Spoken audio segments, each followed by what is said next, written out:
Every year, hundreds, if not thousands, of hikers descend Bright Angel Trail, but long before it was called Bright Angel, before there were mules, railroads, or even the national park, this route already had a history stretching back thousands of years. So, why does the trail go exactly where it does? The answer begins not with people, but with the rocks beneath your feet. Like so many stories at the Grand Canyon, this one starts with geology. Bright Angel Trail follows a major bend in the Colorado Plateau known as the Bright Angel Fault.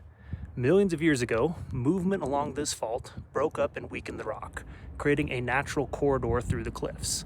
Over time, the rainwater and melting snow followed these fractures downhill.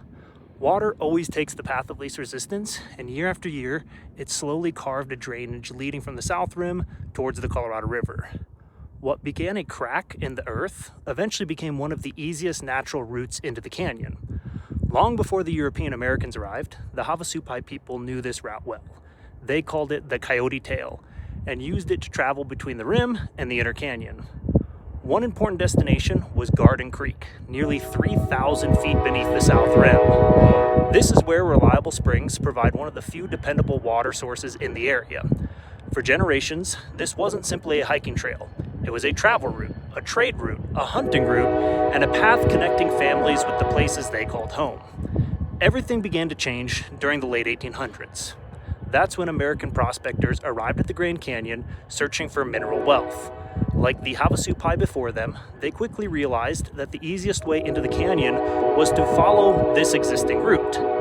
When copper deposits were discovered, miners widened portions of the trail so mules could haul supplies down and ore back up to the rim. As the trail grew, it became known as the Bright Angel Trail, named either after nearby Bright Angel Creek or, according to a popular John Hant story, after a local girl.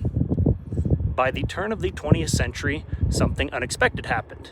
Many miners realized there was more money to be made from tourists than from the copper. Railroads were bringing visitors from across the country, and one ambitious businessman saw an opportunity to control the only practical route into the canyon. His name was Ralph Cameron, and in the next chapter of the story, he would transform Bright Angel Trail from a mining road into one of the most controversial businesses in Grand Canyon history.